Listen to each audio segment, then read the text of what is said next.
2021లో TRS party Telangana రాష్ట్ర సమితి పార్టీని పెట్టి కేసీఆర్ గారు అయితే ఒక సంచలనానికి తెరదీశారు. అప్పట్లో ఆయనకి అధికారం రాకపోయినా తెలంగాణలో ఒక బలమైనటువంటి పార్టీ, అలాగే ఒక బలమైనటువంటి నేతగా ఎదగగలిగారు. కేవలం ఆ పార్టీ పేరుతోటే ఆయన అంత స్థాయికి వెళ్ళారు. ఎంత స్థాయికి వెళ్ళారంటే 2014లో తెలంగాణ రాష్ట్రాన్ని సాధించుకునేంత, 2014లో అధికారాన్ని చేజిక్కించుకొని ముఖ్యమంత్రి అయ్యేంత స్థాయికి వెళ్ళారంటే ఆ పార్టీకి ఉన్నటువంటి పేరు అలాంటిది. ఆ పేరు బలం కూడా బాగా ఉపయోగపడింది. కానీ రెండోసారి గెలిచిన తర్వాత ఇంకా ఆయన ఆశలు ఇంకా మీదకి వెళ్ళాలి, జాతీయ రాజకీయాల్లో కూడా చక్రం తిప్పాలి చంద్రబాబు నాయుడు లాగా అనుకుని టీఆర్ఎస్ పార్టీని భారత రాష్ట్ర సమితిగా BRS గా నామకరణం చేసి జాతీయ పార్టీగా తీర్చిదిద్దారు. కానీ ఆ పేరు పెద్దగా ఎవరికి నచ్చలేదు.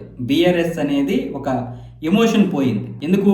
కేసీఆర్కి జాతీయ రాజకీయాలు నడిపే క్యాపబుల్ లేదని జనాలకు తెలుసు. బహుశా కేసీఆర్కి తెలియకపోవచ్చు. కేసీఆర్కి, కేటీఆర్కి, హరీష్ రావుకి ఎందుకు తెలియదంటే వాళ్ళు అధికారంలో ఉన్నారు. రెండోసారి అధికారంలోకి వస్తే ఎవరికైనా సరే బలం పెరుగుతుంది, ఉత్సాహం పెరుగుతుంది, నమ్మకం ఎక్కువైపోతాయి. అదే ఓవర్ కాన్ఫిడెన్స్.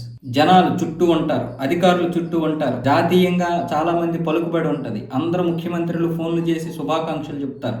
పెద్ద పెద్ద నాయకులందరూ కూడా నువ్వు తోపు తురుము అంటారు. నువ్వు ఇక్కడ ఉండాల్సినటువంటి వాడివి కాదు, జాతీయ రాజకీయాల్లో ఉండాల్సిన వాడివి, మోదీకి అమ్మ మొగుడివి, ఇలా చెప్తూ ఉంటారు.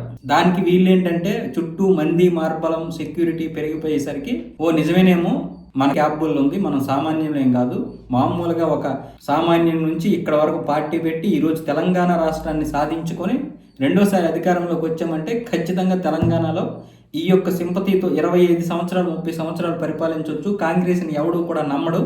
ఇక కాంగ్రెస్ తప్ప ఇక్కడ తెలుగుదేశం చచ్చిపోయింది, బీజేపీ కూడా పెద్దగా పైకి రాదు, కాబట్టి మనమే ఇందులో ఏరొచ్చు. కాబట్టి ఇక రాష్ట్రం ఎలాగో మన చేతిలో ఉంటుంది. కాబట్టి దేశ రాజకీయాల్లో కూడా మరో 10 సంవత్సరాల తర్వాత చక్రం తిప్పాలంటే ఇప్పటి నుంచే టీఆర్ఎస్ని BRSగా చేసి జాతీయ రాజకీయాల్లో ఒక చక్రం తిప్పుదామని పేరు మార్చేశారు. ఇది నేను చెప్తుంది వాస్తవం.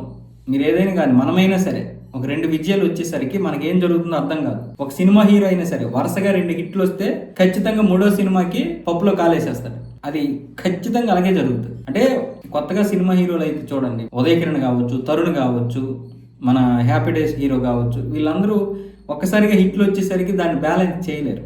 అలాగే కేసీఆర్ కూడా, కేసీఆర్ అనే కాదు ఏ రాజకీయ నాయకుడైనా అంతే. మీరు అందుకే బీజేపీని చూడండి, అది ఏదైనా సరే ఒక నెమ్మదిగా ఉంటుంది, తొత్తురుపాటు ఉండదు, తొర్రుపాటు ఉండదు. ఏం జరుగుతుందో గ్రౌండ్ రియాలిటీ ఉండదు. ఇప్పుడు మోదీ అయినా సరే, అమిత్ షా అయినా సరే, నడ్డా అయినా సరే, మిగతా ఎవరైనా సరే వీళ్ళందరూ కింద ఏం జరుగుతుందని తెలుసుకుంటారు. అంటే వాస్తవంగా మన గురించి ఎవడేమనుకుంటున్నాడు, వాస్తవంగా మనలో నిజంగా ఇంత గొప్ప ఇది ఉందా, నిజంగా మనం పనికిరామా, ఇంత పనికి వస్తామా, మన కెపాసిటీ ఏంటి, క్యాపబుల్ ఏంటి, ఎంతవరకు మనం తోపులము అనేది వాళ్ళు పైన ఉన్నప్పుడు మాత్రమే కాదు, కింద లెవెల్ ఆఫ్ గ్రౌండ్ ఉంటుంది, అది చూసుకుంటారు. కాబట్టి వాళ్ళలో ఈ ఓవర్ కాన్ఫిడెన్స్ కనిపించదు, పక్క ప్లాన్ తో ఉంటారు. కానీ ఇక్కడ లోకల్ రాజకీయాలు అలా కాదు. దానివల్ల కేసీఆర్ గారు పేరు మార్చేశారు. అదే ఇప్పుడు శాపంగా మారింది. BRS మీకు పనికిరాదు, వాస్తు ప్రకారం కూడా అదే మీ దరిద్రం, వెంటనే మీరు మార్చాలి అని జ్యోతిష్కుడు చెప్పాడంట. ఇప్పుడు మళ్ళీ టీఆర్ఎస్ పార్టీని మార్చడానికి చూస్తున్నారు. మళ్ళీ టీఆర్ఎస్గా మార్చి జనాల్లోకి వెళ్ళాలని చూస్తున్నారు. అయితే కేవలం వాళ్ళు పేరు మార్చినంత మాత్రాన్ని ఓడిపోలేదు. వ్యతిరేకత వచ్చింది, రూరల్ పూర్తిగా వదిలేయడం, అక్కడ వ్యతిరేకతను పట్టించుకోకపోవడం, అహంకారపూరితమైనటువంటి మాటలు. ఈ అహంకారాన్ని కూడా వదలాలి. అది మైక్ వచ్చేసరికి అసలు ఏం మాట్లాడతాడో తెలియదు కేసీఆర్. కానీ ఇప్పుడు కేటీఆర్ కూడా అలాగే తయారయ్యాడు. వీళ్ళిద్దరిని చూసి రేవంత్ రెడ్డి కూడా అలాగే తయారయ్యాడు. ఎవరికైనా సరే మదము, అహంకారం జనాలకి నచ్చదు. ఆ రోజు అక్కడ చప్పట్లు కొడతారేమో కానీ అక్కడికి నుంచి వెళ్ళిపోయిన తర్వాత, లేకపోతే అక్కడ ఒక 20-30 వేల మంది విజలు కొట్టినంత మాత్రాన కాదు, ఆ ఒక్క సభని అందరూ చూస్తారు కదా వీడియోల్లో, ఈ సోషల్ మీడియాలో కొన్ని లక్షల మంది చూస్తారు. అక్కడికి వచ్చిన వాళ్ళు ఒక 30,000 మంది, ఒక 50,000 మంది అనుకుందాం, ఒక 1,00,000 మంది అనుకుందాం. కానీ సోషల్ మీడియాలో చూసే వాళ్ళే ఎక్కువ మంది ఉంటారు కోట్లలో. యూట్యూబ్ రూపంలో కావచ్చు, ఇన్స్టాలో కావచ్చు, ఏదైనా సరే సోషల్ మీడియాలో లక్షల మంది, కోట్ల మంది చూస్తారు. దానివల్ల ఎబ్బెట్టిగా అనిపిస్తుంది, వీడికి బలుపు తగ్గలేదురా, వీడికి పొగరు తగ్గలేదురా, విపరీతంగా ఉంది, వీడిని దించాలి, కొవ్వు దించాలి అనుకుంటారు. అది కూడా పాలన పరంగా కూడా చాలా వరకు అవినీతి, ఎక్కువగా అవినీతి చేశారు. 10 సంవత్సరాల కాలంలో తెలంగాణ బంగారు తెలంగాణ అన్నారు, ఏ తెలంగాణ లేదు, బంగారు తెలంగాణ లేదు, వెండి తెలంగాణ లేదు. చివరికి అందరికీ చెప్పే గతి అయింది.